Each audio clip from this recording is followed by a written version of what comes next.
여러분 안녕하십니까? 지난 2018년 태안화력발전소에서 홀로 작업을 하다 숨진 고 김용균 씨의 사망사고의 형사 책임을 기업 대표에게 물을 수 없다는 대법원 판결이 나왔습니다. 대표가 세부 작업 환경까지 알기 어렵다는 이유 등으로 지휘의무 위반으로 보기 어렵다고 판단한 겁니다. 김용균 씨의 어머니와 김용균 재단 측은 기업이 만든 죽음을 법원이 용인했다며 분통을 터뜨렸습니다. 이수복 기자의 보도입니다. 지난 2018년 12월 한국서부발전 태안화력발전소에서 작업을 하다 컨베이어 벨트에 끼어 숨진 고 김용균 씨. 이 사고에 책임이 있다며 재판에 넘겨진 한국서부발전 김병숙 전 사장이 1심과 2심에 이어 대법원에서도 무죄를 선고받았습니다. 대법원은 김 전 사장이 컨베이어 벨트 설비 현황이나 작업 위험성에 대해 구체적으로 인식하기 어렵다는 원심 판단이 법리를 오해한 잘못이 없다고 판단했습니다.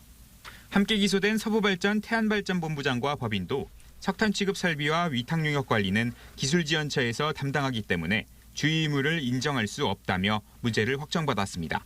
다만 기술지원처장과 서부발전 하청업체인 한국발전기술사장 등 10명에 대해선 금고형이나 집행유예 등 유죄가 확정됐습니다. 결국 관련자 가운데 실형을 선고받은 사람은 한 명도 없었습니다. 대법원의 최종 판단에 대해 김 씨의 어머니 김미숙 씨는 기업이 만든 죽음을 법원이 용인했다며 절망했습니다. 무죄라 한다면 앞으로 다른 기업주들은 아무리 많은 사람들을 안전 보장 없이 죽여도 처벌하지 않겠다는 것과 무엇이 다릅니까? 김 씨의 사망 이후 2018년 산업안전보건법을 개정해 원청의 책임이 커졌고 2021년엔 원청 경영자에게 직접적인 예방 의무를 지우는 중대재해처벌법도 만들어졌지만 이번 재판에는 소급 적용되지 않았습니다. 다만 원청의 관리부실 등을 인정한 특조위 판단과 다른 결과가 나온 만큼 김용균 재단은 판결에 불복하고 끝까지 싸우겠다는 뜻을 전했습니다. 그러면서 김용균 씨 사망 5주기를 맞아 오는 9일 추모 행동을 예고했습니다. TJB 이수복입니다. 허태정 전 대전시장이 더불어민주당 대전시당에서 기자회견을 열고 내년 총선 대전 유성을 출마를 선언했습니다. 허 전 시장은 최근 민주당을 탈당한 이상민 의원에 대해 당원들이 강한 배신감과 분노를 느끼고 있다며 개인의 욕망으로 구민들의 뜻을 저버린 정치인의 행태에 지역 구민과 당원들이 따끔한 회초리를 들 것이라고 말했습니다.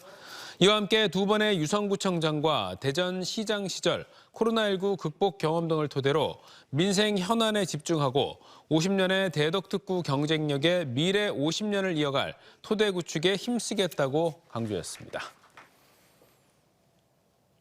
대한민국의 자본시장을 종합적으로 관장하는 한국거래소가 대구와 광주에 이어 전국에서 세 번째로 대전에 센터를 열었습니다. 주식 상장을 위해 한국거래소 본사인 부산이나 서울을 가야 했던 지역 기업들의 불편 해소는 물론 기업들의 성장에도 큰 도움이 될 전망입니다. 김성민 기자의 보도입니다. 대전의 상장기업 시가총액은 36조 3,820억 원으로 특광역시 중 서울, 인천 다음으로 많고 부산, 대구보다는 10조 이상 차이를 보이고 있습니다. 상장기업 수는 55개로 대구와 비슷한데 올 연말과 내년 초 기업 두 곳이 상장하면 대구를 앞지를 전망입니다. 특히 최근 10년간 상장된 기업이 33개로 지식산업과 바이오, 반도체 등 첨단 산업 중심으로 급성장하고 있습니다. 하지만 대전 기업이 상장을 하기 위해서는 한국거래소 본사가 있는 부산이나 서울까지 찾아가야 하는 불편이 컸습니다. 지역 기업들의 원활한 상장 지원을 위한 한국거래소 대전혁신성장센터가 문을 열었습니다. 대구, 광주에 이은 세 번째 지역 사무소로 지역 기업을 대상으로 상장 컨설팅과 투자자 대상 기업 설명회, 기업 경영 정보 공개 등을 지원합니다. 그리고 첨단 산업을 영위하고 있기 때문에 저희 한국거래소 대전 사무소를 통해서 글로벌 기업으로 발돋움할 수 있는 그런 기반을 마련할 수 있을 것입니다. 자금 조달과 상장이 원활해짐에 따라 지역의 상장 기업 수는 물론 대전으로 이전하는 기업 수도 더욱더 늘어날 것으로 기대됩니다. 대전시도 방위산업과 우주항공, 나노반도체 등 4대 전략산업 육성에 적극 나서기로 했습니다. 대전 방산 그리고 나노반도체, 우주항공 그리고 바이오 기업들이 약진하고 있기 때문에 이런 기업들에 대한 지원 그리고 투자 이런 것들을 좀 강화할 생각입니다.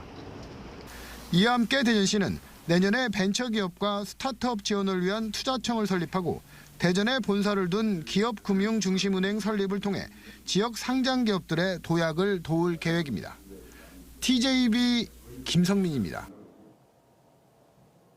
선순위 보증금을 허위 기재해 LH와 전세 계약을 맺고 159억 원 상당의 보증금을 가로챈 혐의로 기소된 부동산 법인 대표 49살 A씨가 첫 재판에서 일부 혐의를 인정하면서도 고의는 아니라고 말했습니다.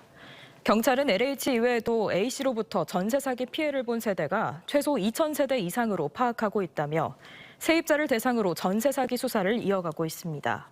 재판 이후 대전 전세 사기 피해 대책위는 LH의 피해 금액은 전체 사기 범죄 수익의 20%도 안 된다며 세입자 대상 사기 사건과 병합해야 한다고 주장했습니다. 민선 8기 들어 동남아 시장 개척에 속도를 내고 있는 충남도가 베트남 북부의 주요 산업 거점인 박장성과 교류 협정을 맺었습니다. 이로써 남부 롱안성에 이어 베트남 남북에 걸친 시장 교두보를 확보하게 됐는데요. 충남으로 유학 온 베트남 학생을 위한 일자리 모델도 개발하기로 해 관심을 모으고 있습니다. 베트남 현지에서 강진원 기자가 전해드립니다. 우리나라 3대 교역국인 베트남. 그 가운데 북부 박장성은 가장 젊은 곳이자 국가의 고속 성장을 이끄는 첨단 산업의 중심지입니다. 지역 내 총생산 GRDP 성장률이 13.5%로 베트남 1위에다 애플과 인텔 등 30여 개 나라 대기업이 투자할 만큼 잠재력이 풍부합니다. 충남도가 박장성과 손을 잡았습니다. 동남아를 방문 중인 김태흠 충남지사는 레아인 지역 박장성 성장과 만나 우호 협력 협정을 체결하고 동반자 관계를 약속했습니다.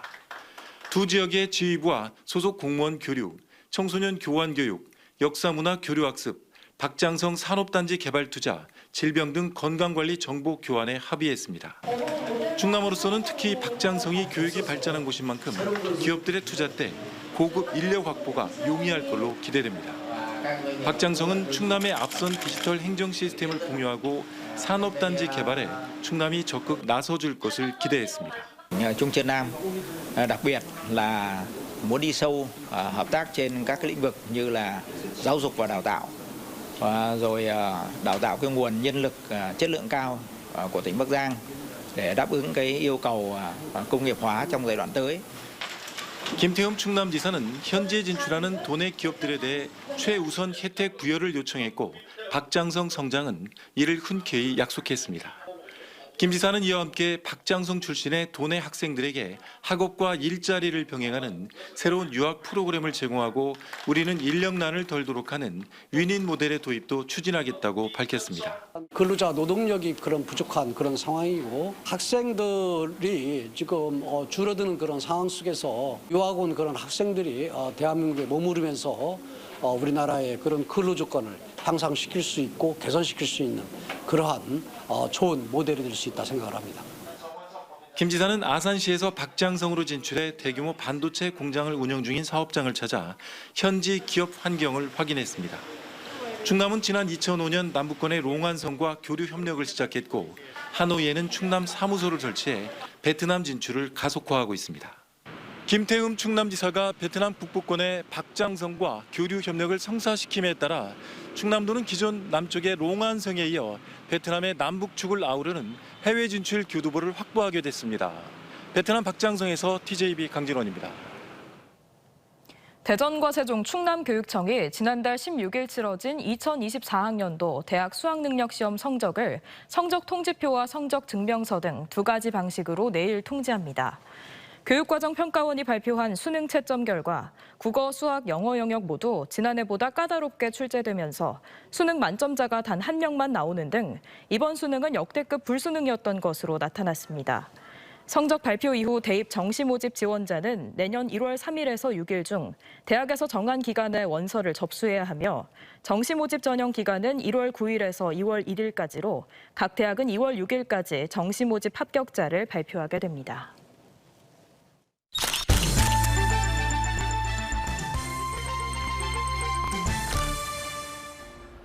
단도직입 인터뷰. 오늘은 세계 최초로 로봇 카페와 식당의 정식 개장을 눈앞에 둔 지역 기업인인 윤통섭 비전세미콘 대표와 함께합니다. 안녕하세요. 안녕하세요. 우선 곧 정식 개장에 들어가는 이 로봇 카페의 개념부터 좀 설명을 해주시죠. 저희들은 레스토랑을 자동화하기 위해서 그 프로그램을 지난 5년 동안 개발하게 된 겁니다. 일단 모든 고객들은 오시면 주문을 하고 그다음에 보통 레스토랑들은 본인들이 대부분 커피를 가져다가 먹는 거거든요. 저희들은 그 부분들을 싹 없애는 조건으로 키오스크에서 주문을 하고 그 바리스타가 제조를 자동으로 로봇가 만들고 그 만든 거를 서빙 로봇에 자동으로 얹어주고 주문한 테이블까지 배송해주는 그런 풀 자동 시스템입니다. 이 커피 맛 혹은 서비스 제공 등은 사람의 영향이 워낙 커서 로봇이 한다면 좀 거부감이 들 수도 있거든요. 네. 과연 이것이 어떤 장점이 있을까요? 그동안의 커피숍은 반자동 커피 머신에서 그라인드한 커피를 그 알바생이든 주인이든 이거를 누르거든요. 누르는 압력에 의해서 커피 맛이 너무나 차이가 납니다. 그런데 로봇가 하는 거는 365일 항상 일정한 압력을 가하기 때문에 일정한 맛이 나오죠. 우리 로봇 그 바리스타는 중상의 맛을 365일 동안 일정하게 유지를 할 수 있습니다. 대표님은 이제 대전에서 쭉 학교를 나와서 나중에 창업을 하셨고 반도체 분야에서 이제 일간 이제 성공을 이루셨는데 이제 AI 로봇 쪽으로 또 도전을 하셨는데 이 배경이 궁금합니다. 그 레스토랑에서 실제 일하시는 주인뿐만 아니라 종업원이 엄청난 그 육체 노동을 하고 있더라고요. 그래서 야 진짜 우리가 해결해 줘야 될 부분들은 바로 이런 분야다. 그 결정을 했을 때 그 누구도 시도하지 않은 이 풀 자동화잖아요. 그다음에 또 하나는 이 부분이 이제 막 시작되는 새로운 캐시카우가 될 수 있는 분야다. 이거를 보고 저희들이 이제 도전하게 된 거죠. 그래서 이제 내친 김에 이제 앞으로는 이 주문 조리 등도 가능한 로봇 식당도 곧 상용화하신다고 들었는데요. 이 부분도 좀 궁금합니다. 주방에 그런 조리 자동화 기계가 들어가 있습니다. 예를 들어서 카레라이스, 설렁탕, 갈비탕, 불고기 이런 것들을 연상을 해보시면 그 메뉴들이 저희 로봇가 딱 레시피대로 딱 세팅이 되면 1년 내내 일정한 그 레시피를 유지할 수 있는 거죠. 앞으로 로봇 카페와 식당으로 해외에서 1조 원의 수출을 하시겠다 이렇게 포부를 밝히셨는데 비전을 좀 듣고 싶습니다. 새로운 파트너를 저희들이 그 내년부터 계약을 맺어가지고 수출 90%, 내수 10%. 거기에는 아까 말씀드린 4가지 종류 플러스 주방의 조리 자동화 이 시스템을 턴키로 판매를 하게 되면 1조 이상 매출을 할 수 있다. 이렇게 저희는 지금 그 컨셉을 잡고 있습니다. 예, 오늘 말씀 고맙습니다. 예. 감사합니다. 네.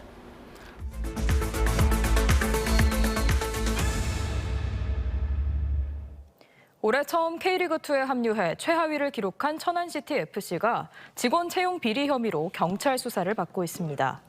천안 서북경찰서는 지난 8월 계약직 사무국장이던 A씨가 계약기간 만료를 앞두고 상근직인 경영기획팀장 채용을 계획한 뒤 스스로 채용에 응시해 합격했다는 천안시의 수사 의뢰를 받아 전 사무국장 A씨 등 2명에 대한 수사를 벌이고 있습니다. 이와 함께 홍보 마케팅팀 차장 채용 과정에서도 단장이 점수 산정 방식을 바꿔 지인을 합격시킨 사례도 드러나 수사가 진행되고 있습니다. 대전의 한 신협에서 강도 행각을 벌인 뒤 베트남으로 도주했다가 붙잡힌 40대 남성이 첫 재판에서 자신의 혐의를 인정했습니다. 이 남성은 지난 8월 18일 대전 서구 관저동의 한 신협에 들어가 소화기 분말을 뿌리고 흉기로 위협한 뒤 현금 3,900만 원을 빼앗아 도주했다가 베트남 다낭의 한 호텔에서 체포돼 재판에 넘겨졌습니다.